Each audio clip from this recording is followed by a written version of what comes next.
আসসালামু আলাইকুম ওয়া রাহমাতুল্লাহি ওয়া বারাকাতুহু। প্রিয় দর্শক, আশা করি সবাই ভালো আছেন। সবাইকে স্বাগতম জানিয়ে শুরু করছি এখনকার সংবাদ প্রতিবেদন। এই ধরনের সাংবাদিকদের সেনা স্কোয়াডে ব্রাশ ফায়ার করে মারা উচিত। কি লেভেলের হলুদ সাংবাদিকতা! আচ্ছা, এই সাংবাদিকতা দেশকে কোথায় নিয়ে যাচ্ছে? আমরা মুসলিমরা তো বুঝি যে এগুলো হচ্ছে তাদের প্রোপাগান্ডা, কিন্তু যখন একজন নিরপেক্ষ হিন্দু এমন ফালতু নিউজ দেখবে, তখন তাদের মনে কী অনুভূতি হবে? তারা মনে মনে ঘৃণা পোষণ করবে না? এই গ্যারান্টি কি হলুদ সাংবাদিক নেবে? দেশে এইসব গুজব রিপোর্টের জন্য দাঙ্গা শুরু হলে দায়টা কি সম্পূর্ণ এই মিথ্যা রিপোর্টারের না? অধিকতর তদন্তে প্রমাণিত হয়েছে এই লেখার লেখকের জন্মে ও জামাতের সংশ্লিষ্টতার প্রমাণ মিলেছে। এদিকে জামাত সবকিছু অস্বীকার করলেও এই সাংবাদিকের জন্মের পেছনে তাদের হাত আছে বলে স্বীকার করেছে। ধর্মের সাথে সংশ্লিষ্ট কোনো কিছু দেখলে মিডিয়া পাড়া তার বিরুদ্ধে শুরু করে বিষোদ্গার, চাপিয়ে দেবার চেষ্টা করে নিজেদের পূর্ব পরিকল্পিত বানানোর প্ল্যান ধর্মের সাথে সম্পর্কিত ব্যক্তিবর্গ কিংবা প্রতিষ্ঠানের উপর। অথচ বাংলাদেশের গণতন্ত্রের নামে, আন্দোলনের নামে, রাজনীতির নামে জাতির সম্পদ, অসংখ্য মানুষের জানমাল ক্ষতিগ্রস্ত হয়, নিভে যায় অসংখ্য প্রাণ, পরিণত হয় দেশ অগ্নিগর্ভে।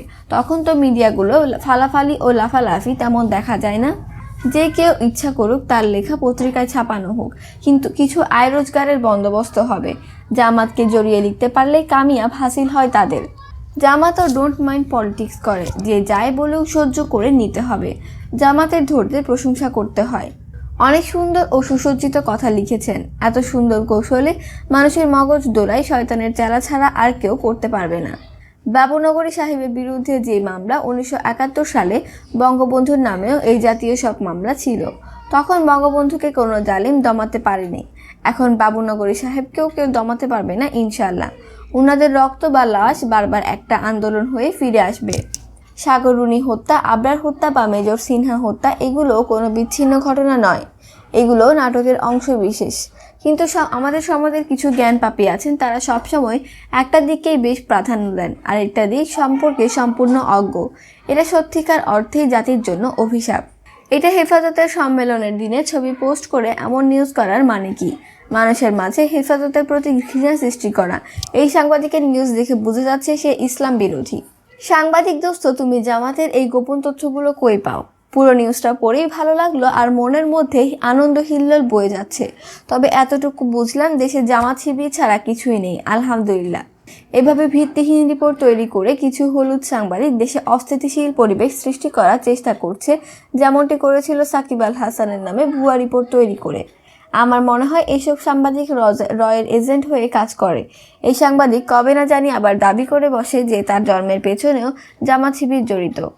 মায়ের ওপরে ওষুধ নাই, কান ধরা পার্টি আগের মায়ের ভুল্লা গেছে, নতুন আরেক ডোজ দিলে আবার কিছুদিনের জন্য গর্তে লুকাবে। না, ধর্মের নামে মানুষ পুড়িয়ে মারা আর কথায় কথায় নাস্তিক ট্যাগ দেওয়া, বাপের জন্মে ভুলাইয়া দেওয়া হইব। অনুভূতির নামে হুমকি ধামকির দিন শেষ। তল্লাটে তল্লাটে জিকির উঠেছে ইয়া রব বলে। মুসলমান দাবি করলে ইসলামের রজ্জুর উপর আসুন, না হলে আপনি বাতিল বলিয়া গণ্য হবেন। ইসলাম কারো অধিকার ক্ষুণ্ণ করে না, ইসলাম শান্তির কথা বলে। 90 থেকে 95% মুসলমানের দেশে ইনশাল্লাহ ইসলাম বিদ্বেষীদের ছাল থাকবে কিনা এক গণজাগরণ শুরু হয়েছে। একটা ঝড়ের আভাস পাওয়া যাচ্ছে, জয়ধ্বনি শুনতে পাওয়া যাচ্ছে।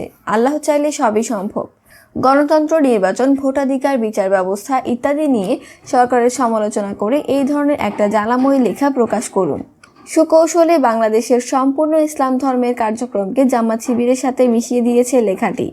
ধ্বংসাত্মক জামাত শিবির মারাত্মক ব্যাধি। এরা রাজাকার, দেশ ও দশের শত্রু, এতে সন্দেহ নেই। কিন্তু দেশের প্রত্যেকটা ধর্মীয় প্রাণকে কৌশলে জামাত শিবির বানানোর চেষ্টা বাদ দেন। চাটুকারিতা হ্যাজ এ লিমিট। জামাতের নাম শুনলে কিছু মানুষের জলে কেন আমার কথা হচ্ছে। জামাতের যারা যারা যুদ্ধপরাধী তাদেরকে খুঁজে খুঁজে ফাঁসির দড়িতে ঝুলিয়ে দিন, তারপর জামাতকে কলঙ্কমুক্ত করুন। কারণ জামাতই একমাত্র রাজনৈতিক দল যাদের ভেতরে গণতন্ত্র আছে। সুভাষ সিংহের মতো সাংবাদিকরা এত ভিত্তিহীন অনুসন্ধানী রিপোর্ট পেশ করেন কোন স্বার্থে? কিন্তু তারা কি জানেন, এদেশে যত জামাত সমর্থক আছে, যদি বিএএল দলে ভারত গেছে সনাতন ধর্মাবলম্বীদের বাদ দেওয়া হয়, তবে জামাত ইসলাম আওয়ামী লীগের চেয়ে জনসমর্থনে এগিয়ে থাকবে। এবার ভিন্ন প্রসঙ্গ। যে কোনো অনৈতিক ইসলাম বিরোধী কাজের বিরোধিতা করে যাচ্ছে হেফাজত ইসলাম। সরকারের চোখে আঙুল দিয়ে সরকারকে হুমকি দিচ্ছে হেফাজত ইসলাম, অথচ দেশপ্রেমিক সেনাবাহিনী যেন চোখ থাকতে অন্ধ।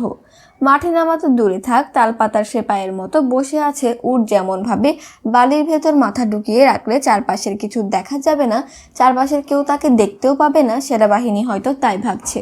চলুন মূল কথায় যাওয়া যাক। হেফাজতে ইসলাম বাংলাদেশের আমির আল্লামা জুনায়েদ বাবুনগরী বলেছেন, সরকার সিরাত কনফারেন্স, ওয়াজ মাহফিল সহ ধর্মীয় কাজে বাধা দিয়ে নিজের বিপদ নিজে ডেকে আনছেন। আজ আমার ও মাওলানা মামুনুল হকের 3টি প্রোগ্রামে সরকার বাধা দিয়ে বন্ধ করে দিয়েছে। আমরা বলতে চাই, আমরা সরকারের শত্রু নয়। যারা সরকারের নামে ওয়াজ মাহফিল সহ ধর্মীয় কাজে বাধা প্রদান করে তারাই সরকারের শত্রু। হেফাজতের আন্দোলন কোনো সরকারের বিরুদ্ধে নয়। হেফাজতের আন্দোলন হলো নাস্তিক, মুরতাদ ও সকল বাতিলের বিরুদ্ধে। তাই সরকারের আমাদের বিষয়ে বিচলিত হওয়ার কিছু নেই। বৃহস্পতিবার বাদ আসর ইত্তিফাকুল মাদ্রাসিয়া কওমিয়া মোহাম্মদপুরের উদ্যোগে ঐতিহাসিক 7 মসজিদ চত্বরে তাৎক্ষণিকভাবে আয়োজিত সমাবেশে এই কথা বলেন তিনি আরো বলেন, হেফাজতে ইসলাম অতীতেও ইসলামের পক্ষে কাজ করেছে, ভবিষ্যতেও ইসলামের পক্ষে কাজ করবে। হেফাজত কখনো কোনো বাতিলের সাথে আপোষ করেনি, ভবিষ্যতেও করবে না ইনশাআল্লাহ। ধর্ম অবমাননা, পুরনো আতঙ্কে নতুন মোড়কে। মিডিয়া ও রাজনৈতিক নেতৃবৃন্দ যতবার জামাত জামাত বলে চিল্লায়, আমার মনে হয় না জামাতের নেতাকর্মীরাও এতবার জামাত জামাত বলে। আমাদের দেশের সাম্প্রদায়িক দাঙ্গা লাগানোর জন্য সর্বাত্মক প্রচেষ্টা চালাচ্ছে এই পত্রিকার মালিক আর সাংবাদিকরা।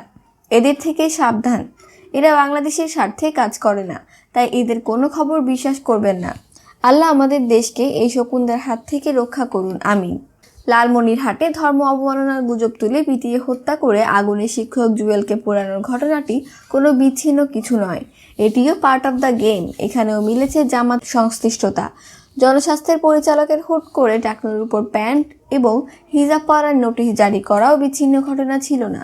এদিকে বিডি নিউজ 24 নামের এক নিউজ পোর্টাল নিউজ করেছে, লালমনিরহাটে ধর্ম অবমাননার গুজব তুলে পিটিয়ে হত্যা করে আগুনে শিক্ষক জুয়েলকে পোড়ানোর ঘটনাটি কোনো বিচ্ছিন্ন কিছু নয়, এটাও পার্ট অফ দ্য গেম। এখানেও মিলেছে জামাত সংশ্লিষ্টতা।